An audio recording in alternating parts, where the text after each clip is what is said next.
اسلامی عقائد میں سے نا ایک بنیادی عقیدہ آخرت ہے۔ جن چیزوں پر انسان ساری زندگی اعمال کرتا ہے وہ چیزیں ہوتی ہیں جو اس کے عقیدے میں شامل ہوتی ہیں۔ عقیدہ جس طرح کا ہوتا ہے اسی طرح کا انسان عمل کرتا ہے۔ جو اس کی سوچیں ہوتی ہیں، جو افکار ہوتے ہیں، اسی طرح اپنے شب و روز گزارتا ہے۔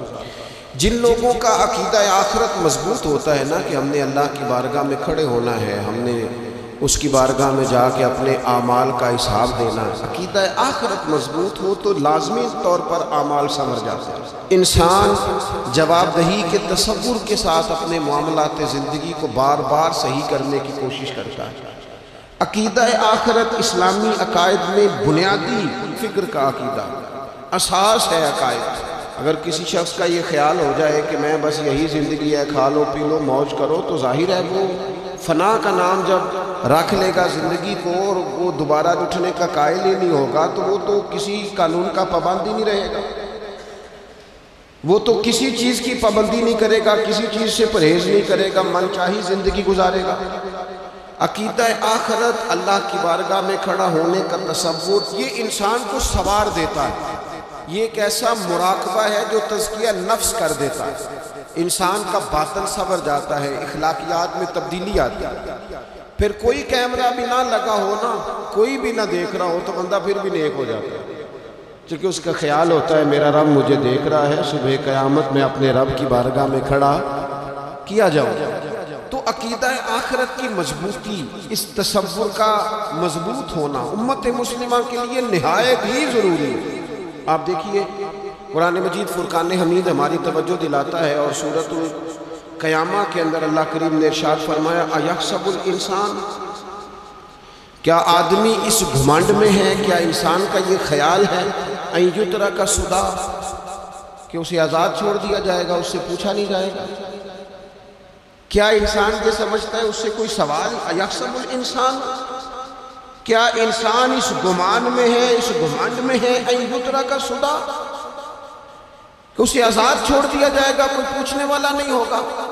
اسے آزاد نہیں چھوڑا جائے گا، اس پر پابندیاں ہیں، اس پر کچھ قیود ہیں، اسے کچھ حدود بتائی گئی ہے، اسے ایک دائرہ کار دیا گیا ہے، اسے بتایا گیا ہے کہ یہ حلال ہے، یہ حرام ہے، یہ تیرے لیے جائز ہے، یہ تیرے لیے جائز نہیں ہے۔ اس چیز کی حد تک تو آگے بڑھ سکتا ہے، یہاں سے اس لائن کو تو کراس نہیں کر سکتا، اس پر پابندیاں ہیں، ان پابندیوں کے بیچ رہ کے وہ زندگی گزارے گا۔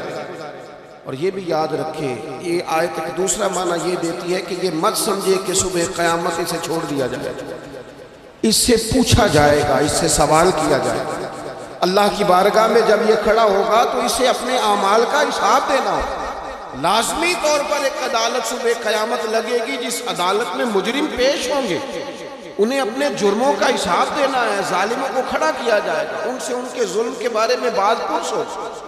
تو لازمی طور پر عقیدہ آخرت کی مضبوطی انسان کو مضبوط کرتی ہے، اس کے اعمال پر پیرے بیٹھ جاتے ہیں، وہ پھونک پھونک کر قدم رکھتا ہے، سوچ کر جملے بولتا ہے، وہ کوئی بھی معاملہ کرتا ہے تو اس میں اس کا خیال ہوتا ہے کہ میں نے یہ دنیا سے چلے جانا ہے، میرے پاس پتہ نہیں کتنا وقت بچا ہے، لہذا مجھے آخرت میں پیش ہونا ہے اپنے معاملات کی آسانی کے لیے، وہاں کی آسانی کے لیے، میں یہاں تھوڑا سوچ سمجھ کے چلوں۔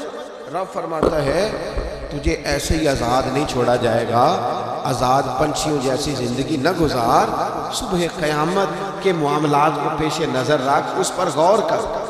یہ تصور گھر کے باہر بھی پورا مضبوط ہونا چاہیے اور گھر کے اندر بھی پورا مضبوط ہونا چاہیے۔ انسان اپنے مالک سے ڈرے اور قیامت کے دن اس کی بارگاہ میں حاضری کا یقین رکھے، اور وہ یاد رکھے کہ یہاں جو کچھ وہ دیکھے نا، بچوں کو استاد پڑھاتا ہے، محنت کراتا ہے، اگر بچے نہیں پڑھتے تو ڈانٹتا بھی ہے، سمجھاتا بھی ہے، قائل بھی کرتا ہے، اور جب وہ آخری بات کرتا ہے تو پھر وہ پتہ کیا کہتا ہے؟ چلو ٹھیک ہے، اگر نہ پڑھو گے تو امتحان تو آنا ہی ہے نا، رزلٹ تو آنا ہے، پیپر میں بیٹھو گے نہیں آئے گا، فیل ہو جاؤ گے۔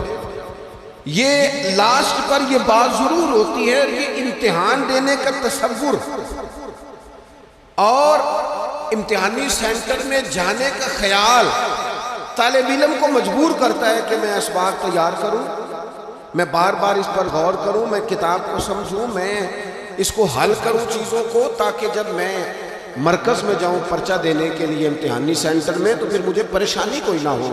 بس سمجھانے کے لیے بات عرض ہے کہ یہاں لوگوں کو بتایا جاتا ہے، قائل کیا جاتا ہے یہ حلال ہے، یہ حرام ہے، یہ تیرے لیے ٹھیک نہیں ہے، یہ تیری حدود ہیں، یہ تیرے قیود ہیں، یہ تیرا دائرہ کار ہے۔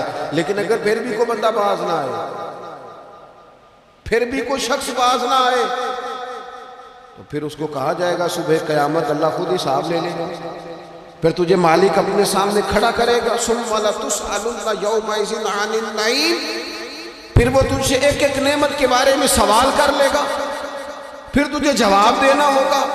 تو اس تصور کو اپنی زندگی میں لاگو کریں کہ ہم نے مرنا ہے، اللہ کی بارگاہ میں جائیں، اس تصور کو پوری طور پر طاری کریں اپنے ذہنوں میں۔ یہ جو رسمی سی بات ہے نا، پتہ نہیں کب چلے جانا ہے، جو جانے والے ہوتے ہیں ان کی کوئی تیاری بھی ہوتی ہے۔ جن کو پتہ ہوتا ہے نا وہ رمضان المبارک میں نا کئی دفعہ ایسا ہوتا ہے کہ ٹکٹیں نہیں مل رہی ہوتی ہیں اور عمرے کے ویزے لگ چکے ہوتے ہیں، تو ایجنٹ کہہ دیتے ہیں جانے والوں کو کہ تیاری رکھنا، کسی وقت بھی میرا فون آ جائے۔ تو لوگوں نے بیگ باندھ لیے ہوتے ہیں، سامان تیار کر لیا ہوتا ہے، سارے انتظامات کر کے رکھے، کیوں کہ پتہ نہیں کس وقت بلاوا آ جائے گا۔ تو روز کہتا ہے پتہ نہیں اللہ کی جانب سے کس وقت بلاوا آ جائے گا۔ پھر اپنی تیاری بھی تو یار کچھ بتانا، میں بھی بتاؤں، آپ بھی بتائیں۔ پھر ہم اپنے آپ سے یہ بھی تو سوال کریں نا کہ جہاں اچانک جانا پڑے اس کے لیے تیاری ہوتی ہے، ہماری تیاری کیا ہے؟ اگر اچانک جانے پڑے اس کی بارگاہ کیا تیاری ہے؟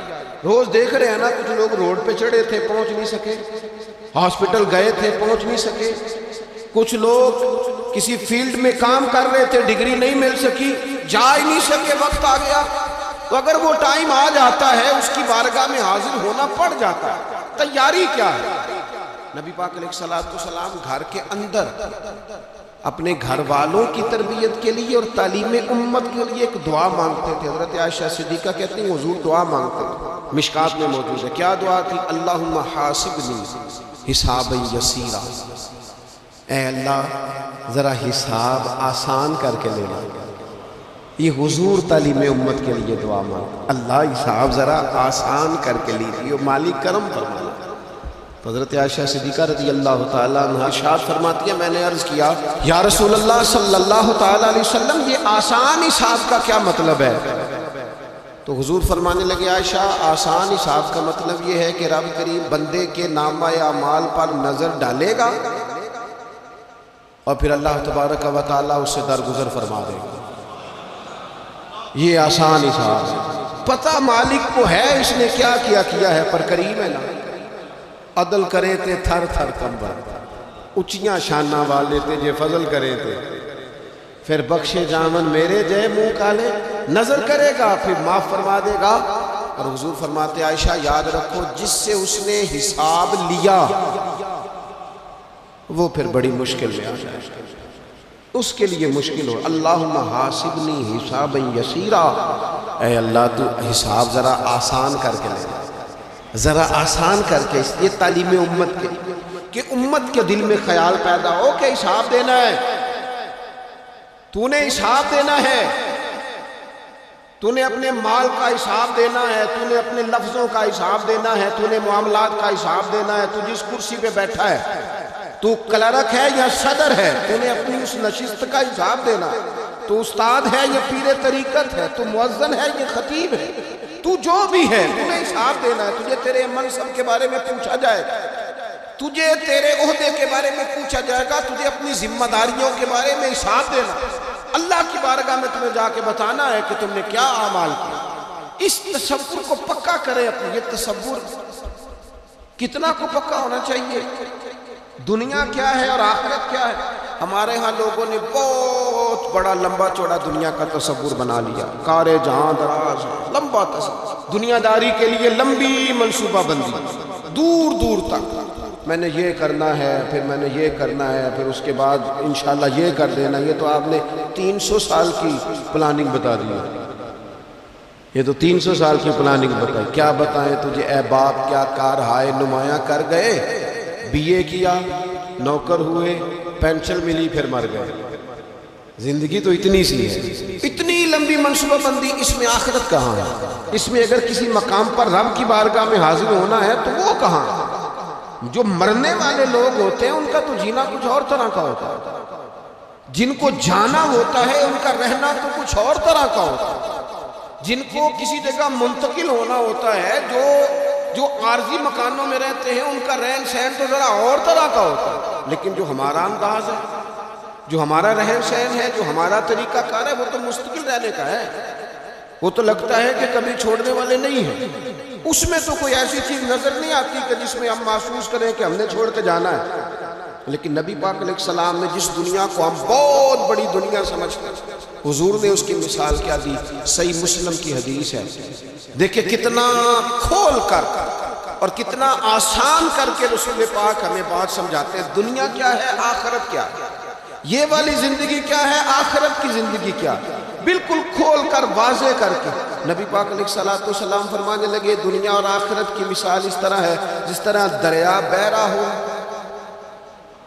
اور کوئی آدمی اس میں انگلی ڈبوئے، جتنا پانی اس کی انگلی کو لگ گیا یہ دنیا ہے، اور جو باقی ٹھاٹھے مارتا دریا پیچھے ہے، سمندر پیچھے ہے، وہ سارا آخرت ہے۔ یہ اتنی سی دنیا ہے، یہ صحیح مسلم میں موجود ہے۔ اتنی سی دنیا کے لیے اتنے پاپڑ بیلنا، اتنی سی دنیا کے لیے اتنے ظلم کرنا، اتنی سی دنیا کے لیے اتنے حق ضائع کرنا، اتنی سی دنیا کے لیے اتنے لوگوں کے دل توڑنا، اتنے حقوق پہ ڈھاکہ ڈالنا، اتنا جبر کرنا، لوگوں کا مال کھانا، لوگوں کو تکلیف دینا، عزتیں اچھالنا، اتنی سی دنیا کے لیے حضور فرمانے لگے اتنی سی ہے یہ دنیا، جتنا انگلی کو پانی لگ گیا ہے وہ جنت، جو نری جنت نہیں، خدا کا فضل ہے، جو اللہ کی عطا ہے اپنے بندوں کے لیے۔ میرے کریم فرمانے لگے اس جنت میں وہ نعمتیں ہیں نہ کسی آنکھ نے دیکھی، نہ کسی کان نے سنی، نہ تمہارے دل پر کبھی خیال ہی گزرا ہوگا کہ ہمارا رب ہمیں یہ عطا فرمانے والا ہے۔ تھوڑا سا نا 24 گھنٹوں میں کچھ ٹائم اپنی آخرت میں، اپنے سارے معاملات کو مرتب کرتے ہوئے کچھ زندگی کے کام اپنی آخرت میں۔ آپ یقین کریں، بچوں سے لے کر بڑوں تک، ان پڑھ سے لے کر پڑھے لکھے تک، ہم نے جس کو اپنے مزاج کے مطابق کم فہم سمجھا اس سے لے کر دانشور تک دوڑ لگ گئی دنیا جمع کرنے کی۔ وہ ایک سوچ حضرت سلطان باہو رحمت اللہ علیہ فرمانے لگے، ہزاروں لوگ ان کی خدمت میں آیا کرتے تھے تو کہتے ہیں رب دا طالب کوئی نہیں ملیا،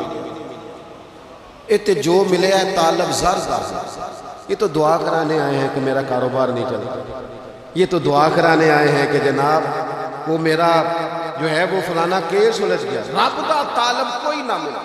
کوئی ایسا تو آتا جو کہتا میری اس سے ملاقات کرا دے، کوئی طریقہ بتائے مالک معرفت کیسے دیتا ہے، کوئی تو ایسا آتا جو کہتا کہ آؤ نہ کچھ باتیں درد کی کریں، کچھ عشق رسول کی تم کرو، کچھ محبت مصطفیٰ کی میں کروں۔ کچھ ایسے آتے جو کہتے آؤ نہ کوئی ذکر چھیڑے صدیق اکبر کا، کوئی بات کریں سیدنا فاروق اعظم کی، کچھ تذکرے ہو جائیں عثمان غنی کے، تھوڑی دیر ہو نہ جائے مولا علی کا تذکرہ۔ کچھ لوگ ہوتے نا ایسے جو اس طرح کے ہوتے، لیکن وہ ہر وقت دنیا داری، ہر وقت اچھا کہیں اکتاتے بھی ہیں نا، تھک گئے کاروبار کر کر کے، کہیں اکتاتے بھی ہیں تو کرتے کیا ہیں، سیر کرنے چلے جاتے ہیں۔ میں جی بور ہو گیا ہوں کام کرتے کرتے، چلو میں اب ٹھنڈے علاقے میں چلتا ہوں۔ کبھی تو ایسا ہونا تو کہے میں نے بچوں کو بھی وقت دیا ہے، دوستوں کو بھی دیا ہے، یاروں کو بھی دیا ہے، صحت کو بھی دیا ہے، میں نے ٹائم اپنے شوق کو بھی دیا ہے، اب میں کسی کو ٹائم نہیں دوں گا، یہ چند گھنٹے میں صرف رب رسول کی بارگاہ میں حاضری دوں گا۔ تو ذرا جم کے قرآن پاک پڑھے، تو ذرا ذوق سے درود پاک پڑھے، تو ذرا شوق سے میرے محبوب کی نعت سنے، تو سارا زمانہ بھول جائے اور تو رج رج کے دعا مانگے، اپنے رب کی بارگاہ میں اپنی پریشانیاں عرض کرے، اپنے اندر کی کیفیت بیان کرے۔ دل جو سخت ہو گیا ہے، ذہن جو سخت ہو گیا ہے، جو طبیعت میں وہ نورانیت نہیں آ رہی، اس کی تو بات کرے، تو اپنے رب کی بارگاہ میں معافی کا سوال کرے، تو اس سے قیامت کے دن درگزر کرنے کے لیے عرض کرے، کچھ تو ایسا ٹائم نکلے۔ لیکن دوستو ہم تو بالکل الجھتے ہی جا رہے ہیں۔ وہ معاملات زندگی ہیں کہ ختم ہی نہیں ہو رہے، شوق ہے کہ ختم ہی نہیں ہو رہے، باتیں ہیں کہ بڑھتی چلی جا رہی ہیں۔ دور گزر گیا جب لوگ کہتے تھے کہ کوئی درود پاک بتائیں جس سے سرکار راضی ہو۔ ایک کی مسئلہ ہے، کام نہیں چلتا۔ ایک صاحب آئے، کام نہیں چلتا، میں نے کہا سورہ واقعہ پڑھا کرے، کہتے ہیں حضرت میں بڑی دیر سے پڑھ رہا ہوں۔ میں نے کہا چلے کچھ صدقات دے کے دیکھ لیں، کہنے لگے بڑی دیر سے دے رہا ہوں۔ میں نے انہیں ایک اور وظیفہ بتایا، کہنے لگے یہ بھی مجھے کسی نے بتایا تھا، بڑی دیر سے کر رہا ہوں۔ تو میں نے انہیں کہا پھر میری ایک ناقص رائے یہ ہے کہ سارا کچھ کرنے کے بعد اگر ابھی تک پھر بھی آپ سمجھ رہے ہیں نا آپ کی مرضی کے مطابق آپ پر دروازے نہیں کھول رہے، پھر آپ صبر کریں، جو میرا رب چاہتا ہے اس پہ راضی رہ کے دیکھیں ذرا، پھر ذرا راضی رہ کے دیکھیں، پھر دیکھیں کہ مالک کا فیصلہ کیا ہے۔ وہ آپ کے حق میں کوئی رحمت والا فیصلہ ہی فرمائے گا، پھر ذرا انتظار کر کے دیکھیں، پھر ذرا صبر کر کے دیکھیں۔ پھر وہ کہتا ہے وَبَشِّرِ الصَّابِرِينَ، محبوب یہ جنہوں نے صبر کیا ہے انہیں میری رحمت کی خوشخبری سنا دو۔ پھر وہ کہتا ہے باقیوں کے پاس مال ہوگا، دولت ہوگی، اقتدار ہوگا، بڑا کچھ ہوگا، اِنَّ اللَّهَ مَعَ الصَّابِرِينَ، صبر کرنے والوں کے ساتھ رب کریم ہوگا۔ پھر ذرا ٹھہر ہی جائیں، پھر تھوڑا حوصلہ ہی کر لیں، پھر اس کے فیصلے کا ذرا انتظار کر کے دیکھیں۔ ہم نا من چاہیے زندگی کے پیچھے پریشان ہیں اپنی آخرت کے، اور آخرت کرتی کیا ہے؟ جب آپ کا آخرت پر یقین پکا ہو جاتا ہے نا، پھر لازمی طور پر انسان کے اعمال سمجھتے، آپ یقین کریں سمجھتے 100% سمجھتے۔ آپ آخرت پر جتنا یقین، حضرت عمر کا آخرت پر یقین پکا تھا نا، دنیا میں مکان ہی کوئی نہیں بنایا، پکا تھا۔ سیدنا مولا علی شیر خدا امیر المومنین بھی ہو گئے تو طامت پھر بھی پھٹی ہوئی تھی، پکا یقین تھا نا کہ اللہ نے ہمارے لیے آگے بڑی نعمتیں تیار کی ہوئی ہیں۔ حضور نے آ کے فرمایا تھا نا کہ عمر میں تیرا گھر دیکھ آیا ہوں جنت میں، یقین پکا تھا نا بڑا کچھ ملنے والا ہے۔ تو جن لوگوں کا پکا ہونا کہ میرا دیس میں گھر ہے، وہ پردیس میں بلڈنگیں نہیں بنایا کرتے، ان کو پتا تھا کہ ہمارے دیس میں گھر بنے ہوئے ہیں، لہٰذا یہاں وہ کسی پریشانی کا شکار ہے۔ اور دوسرا جب بندے کا آخرت پر یقین پکا ہو جاتا ہے، ایک بات آپ نے ضرور ذہن میں رکھنی ہے، ہمارے محدثین نے لکھا ہے جس بندے کا صرف دنیا داری میں جینے کا مزاج ہو جاتا ہے نا، وہ بزدل ہو جاتا ہے، اور جس کا خیال ہوتا ہے نا زندگی عارضی ہے، صبح قیامت دوبارہ اٹھوں گا، وہ بندہ بہادر ہو جاتا ہے۔ جس کا خیال ہے نا یہی کچھ ہے، کھا لو پی لو بس، یہ زندگی ختم ہو گئی تو ختم ہو گئی، مر گئے تو مر گئے، ختم ہو گئے، فنا ہو گئے، ان لوگوں کا مزاج بزدلانہ ہو جاتا ہے، جرت مند نہیں رہتے۔ اور جن کا یہ خیال ہوتا ہے نا مرنے کے بعد بھی اٹھنا ہے، ایک نئی زندگی اللہ عطا کرے گا، وہ لوگ پھر موت سے گھبراتے نہیں، انہیں مرنے سے ڈر نہیں لگتا۔ پھر موت کا لفظ کوئی بندہ سنا کہ انہیں بلیک میل نہیں کر سکتا، وہ بندے طاقتور ہو جاتے ہیں، باہمت ہو جاتے ہیں۔ حضرت جابر بن عبداللہ فرماتے ہیں، بخاری میں حدیث ہے، فرماتے ہیں ایک احد والے دن نا ایک صحابی کھجور کھا رہے تھے، تو کھجور کھاتے کھاتے انہوں نے نبی پاک صلی اللہ تعالیٰ علیہ وسلم کی خدمت میں عرض کی، حضور اگر میں آج شہید ہو جاؤں تو کہاں جاؤں گا؟ تو محبوب فرمانے لگے میرا رب اپنے فضل سے تجھے جنت عطا کرے گا۔ حضرت جابر بن عبداللہ رضی اللہ تعالیٰ عنہ فرماتے ہیں اس بندے نے کیا کیا، اس نے نا کھجور جتنی کھا لی تھی کھا لی، باقی نکال دی منہ سے، تلوار لی، میدان میں گئے، شہید ہو گئے۔ سبق ہمیں کیا دیا؟ کہنے لگے جب مرتے ہی اللہ تعالیٰ جنت عطا کرے گا، پھر کھجور کھاتے کھاتے رہنے والی دیر بھی کیوں کرنی ہے؟ پھر چھوڑو جنت میں جا کے اللہ کے دیے ہوئے انعام کھائیں گے۔ کھجور کھانے کی بھی دیر برداشت نہیں کی، یہ آخرت کا اجر، آخرت میں رب کی بارگاہ میں کھڑے ہونے کا تصور بندے کو طاقتور کر دے۔ وہ بزدل، اقبال کیا کہتے ہیں؟ اقبال کہتے ہیں موت کو سمجھے ہے غافل اختتام زندگی، یہ ہے شام زندگی، پھر صبح دوام زندگی۔ اور حضرت بلے شاہ بھی بول پڑے،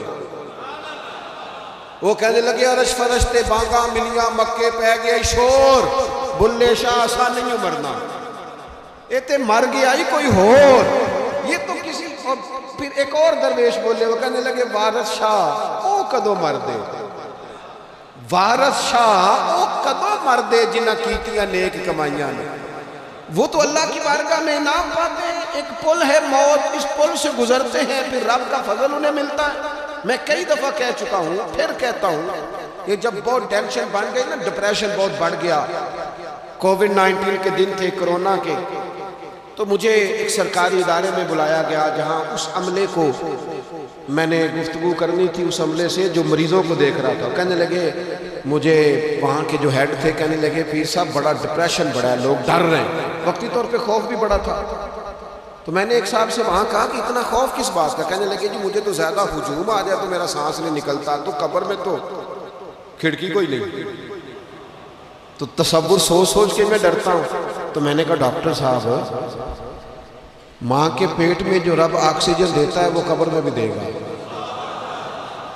تو انہوں نے آپ کی طرح سبحان اللہ نہیں کی، کیونکہ وہ ڈاکٹر صاحب تھے نا، سیانے بندے کو سمجھانا بھی کافی سیانے بندے کو کام ہے، وہ زیادہ سیانے تھے، لیکن نا سوتے کو جگانا تو کام ہے، اور اگر جاگتے کو جگانا پڑ جائے وہ بہت مشکل کام ہوتا ہے۔ وہ ڈاکٹر صاحب تھے، وہ کہنے لگے جی حضرت صاحب، وہ تو ماں سانس لیتی ہے تو وہ بچے کو جاتا ہے، وہ آکسیجن ماں کے سانس کی بنیاد پہ ملتی ہے، تو قبر میں وہ کیسے ہوگا؟ میں نے کہا چلے ٹھیک ہے ڈاکٹر صاحب، آپ کی یہ دلیل بھی مان لیتے ہیں۔ وہ جو انڈے سے بچہ نکلتا ہے، وہ چاروں جانب کوئی سوراخ ہوتا ہے؟ ڈاکٹر صاحب نے قلم چھوڑ دیا، رکھ دیا۔ میں نے کہا چلو یہ بھی بتاؤ زندہ ہی نکلتا ہے؟ کہنے لگے بالکل۔ تو میں نے کہا سونا بھی نکلتا ہے؟ کہنے لگے بڑا ہی پیارا ہوتا ہے۔ میں نے کہا انشاءاللہ جب ہم قبروں سے نکلیں گے، مصطفیٰ کا صدقہ، یوم نحشر المتقین الی الرحمن وفدا، رب کہتا ہے تم جب نکلو گے نا قبروں سے، متقی مومن جب نکلیں گے تو رب کی بارگاہ میں مہمان بنا کر پیش کیے جائیں گے۔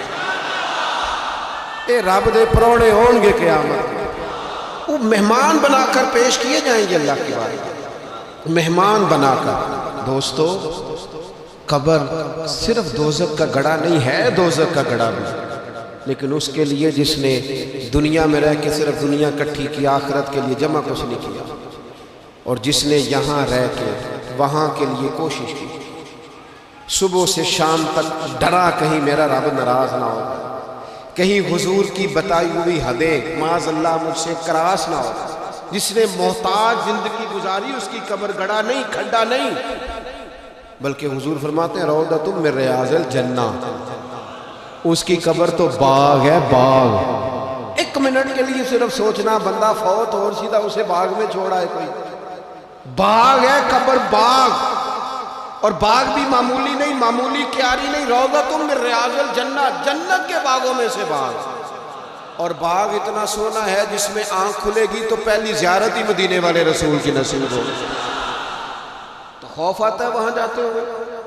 پہلے بھی میں نے کہا تھا، پھر کہتا ہوں، او مرحوم آسی نے کہا تھا، آج پھولے نہ سمائیں گے کفن میں آسی، او قبر کی رات ہے ان سے ملاقات کی رات، آج تو ملاقات۔ تو یہ جو عقیدہ آخرت ہے یہ انسان کو بزدل نہیں کرتا، بہادر کر دیتا۔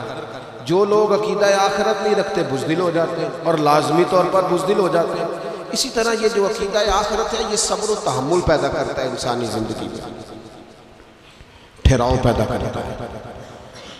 انسان محسوس کرتا ہے کہ کل دنیا یہ نہیں، آگے بھی اللہ بڑا کچھ عطا فرمانے والا ہے۔ اس کے مزاج کے اندر تحمل، بردباری، سکون رہتا ہے، یعنی نہیں بھی اگر کسی مظلوم کو انصاف مل سکا دنیا میں تو وہ پھر بھی بے صبرا نہیں ہوتا، وہ ٹھہراؤ کا شکار ہے، اسے پتہ ہے قیامت کے دن بھی ایک عدالت لگے، اللہ کی بارگاہ میں جانا ہے۔ نبی پاک علیہ الصلوۃ والسلام نے فرمایا اگر سینگوں والی بکری نے بغیر سینگوں والی بکری کو تکلیف دی ہوگی تو قیامت کے دن اسے بھی بدلہ دینا پڑے گا۔ تو یہ تحمل پیدا کرتا ہے، انسان کو ایک حوصلہ ہوتا ہے کہ ساری عدالتیں یہاں نہیں، قیامت میں بھی لگے۔ جب انسان عقیدہ آخرت رکھتا ہے نا تو پھر اس کے لیے نا رب کے رستے میں خیرات کرنا بڑا آسان ہو جاتا ہے۔ پھر نہ وہ محسوس کرتا ہے کہ میں نے سارا کچھ یہاں کے لیے جمع نہیں کرنا، کچھ میں نے وہاں کے لیے بھی جمع کرنا۔ وہ پھر اپنی آخرت کے لیے کچھ نہ کچھ ایک بینک آخرت کا بھی بنا لیتا ہے۔ اس میں بھی کچھ نہ کچھ جمع کراتا رہتا ہے، اسے پتہ ہوتا ہے کہ میں نے اللہ کی بارگاہ میں حاضر ہونا ہے۔ وہاں کی بھی کچھ نہ کچھ تیاری، نبی پاک صلی اللہ تعالیٰ علیہ وسلم نے بکرا بھیجا گھر میں ذبح کرنے کے لیے، تو سرکار تشریف لائے سر شام، تو فرمایا کیا بنا؟ عرض کی یا رسول اللہ صلی اللہ تعالیٰ علیہ وسلم سارا بانٹ دیا ہے، محلے داروں میں، رشتہ داروں میں، غریبوں میں سارا بانٹ دیا، بکرے کی ایک دستی صرف بچی ہے آپ کے لیے رکھی ہے۔ تو حضور نے توجہ کیا دلائی، محبوب نے کس طرف رخ کیا؟ حضور فرمانے لگے اپنے اہل خانہ سے، ازواج مطہرات سے، کریم فرمانے لگے عائشہ وہ جو تم نے بانٹ دیا نا وہ سارا ہی بچ گیا ہے، وہ سارا ذخیرہ ہو گیا، وہ جمع ہو گیا ہے آخرت کے، وہ ہمارے پاس بچ گیا۔ یہ جو تم سمجھتے ہو نا یہ بچا کے رکھا ہے، یہ تو ہم استعمال کر لیں گے، وہ ہم نے سیو کر لیا ہے، وہ بچ گیا ہے۔ حضرت ابو ذر غفاری رضی اللہ تعالیٰ عنہ اپنے خادم سے کہنے لگے کہ مجھے پتہ چلا ہے یہاں فلاں جگہ کچھ غریب لوگ آئے ہیں، تو اس طرح کرنا، جو اچھا اونٹ ہے نا میرے اونٹوں میں سے، اچھا اونٹ وہ ذبح کر کے نا تو ان سارے گھروں میں تقسیم کر دو، جتنا گوشت وہاں بھیجو گے اتنا ہی میرے گھر میں بھی بھیج دینا۔ آپ کا وہ خادم کہتا ہے میں نے اپنی سمجھ کے مطابق اچھا اونٹ ذبح کر کے گوشت بنا کے میں نے بانٹا، اور میں نے اس طرح کیا کہ وہ حضرت ابو ذر غفاری کے گھر بھی اتنا ہی گوشت بھیجا جتنا تمام غربا کے ہاں میں نے بانٹا۔ شام کو جناب ابو ذر غفاری اپنے اونٹوں کے باڑے میں آئے جہاں باندھا کرتے تھے اپنی حویلی میں، تو آ کے دیکھا کہ وہ سرخ بہترین اونٹ جو سب سے بہترین تھا وہ تو کھڑا ہے۔ آپ اپنے خادم سے کہنے لگے میں نے تمہیں کہا تھا جو سب سے اچھا ہے اس کو ذبح کرنا، تو وہ کہنے لگا حضور وہ باقیوں میں سے سب سے اچھا تھا، اس سے ہی تھوڑا سا کمزور تھا، اور یہ تو آپ کی سواری کے لیے ہے، یہ تو آپ کے کام آتا ہے، اس پہ تو آپ سفر کرتے، اس لیے میں نے اسے چھوڑ دیا، اور اس کے بعد جو سب سے اچھا تھا وہ میں نے ذبح کر دیا۔ حضرت ابو ذر غفاری فرمانے لگے تو شاید سمجھا نہیں، میں اسے بھی سواری کے لیے رکھنا چاہتا تھا پر اپنی آخرت کی سواری کے لیے، میرا دل تھا وہ جو آخرت میں سفر کرنا ہے نا، دشوار گزار گھاٹیاں ہیں، ان گھاٹیوں کے لیے وہ اونٹ میرے کام آ جائے گا، لہذا میں نے تجھے کہا تھا جو سب سے بہتر ہو وہ دے دینا تاکہ ذرا میری آخرت کی سواری بن جائے، تاکہ میں ذخیرہ کر لوں۔ بڑا دیا بال بچوں، بڑا دیا بہن بھائیوں، بڑا دیا دوست احباب، بڑے قرضے دیے ادھر ادھر، لیکن ساری زندگی دیے، ایک موقع پر صرف آپ نے کسی کو انکار کیا نا، ایک موقع، تو وہ پچھلے جو 99 دفعہ آپ نے دیا ہوتا ہے وہ اس کا بھی منکر ہو جاتا ہے، وہ کہتا ہے تو دے کدی کام تے کام ہی نہیں آیا، وہ تو نے تو میری امید ہی توڑ دی، وہ سارے شکوے ساری زندگی کہاں خرچ کر دی بلا، کس مقام پر؟ اور یہاں حال یہ ہے کہ حضور فرماتے ہیں جب تو صدقہ دیتا ہے تو رب اسے اپنے دستے قدرت میں لیتا ہے، اور اس طرح تمہارے صدقے کو پالتا ہے جس طرح تم اپنے گھر میں بچھڑا نہیں پالتے، اس طرح صبح قیامت تمہیں وہ نتیجے کے طور پر پلا ہوا صدقہ ملے گا۔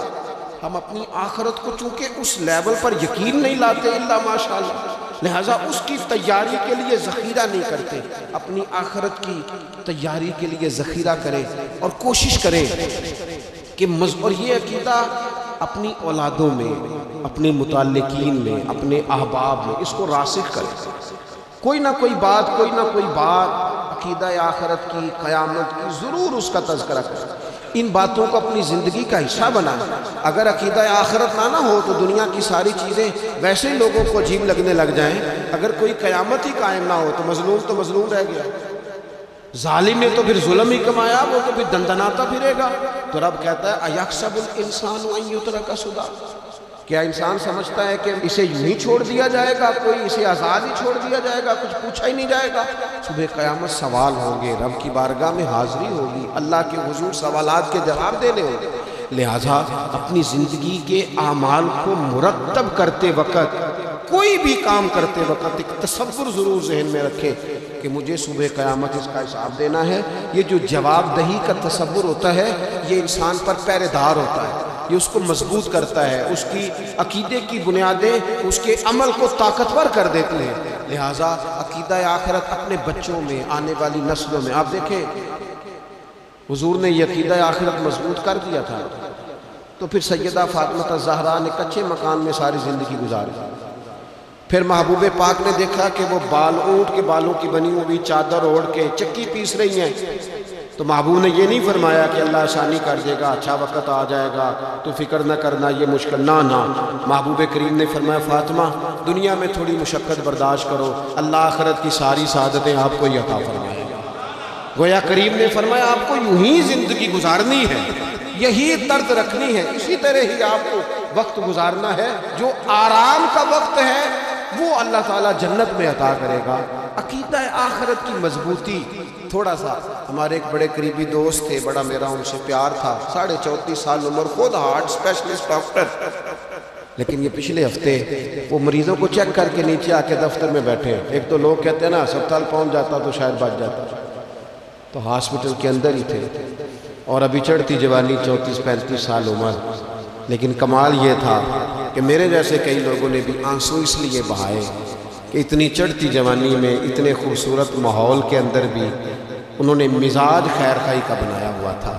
ہر شخص سے حسن کلام اور رب رسول کی طرف اپنا لگاؤ، نماز کی پابندی، جب بھی حال پوچھنا تو کہتے تھے اللہ اور اس کے رسول کا فضل ہے۔ تو اپنی زندگی میں جن لوگوں کا تصور آخرت مضبوط ہو جاتا ہے وہ کئی دفعہ جلدی بھی سمٹ کر چلے جائیں تو ان کے حق میں رحمت والے فیصلے ہوتے ہیں۔ اللہ تعالی ہمیں سمجھنے کی توفیق عطا کرے۔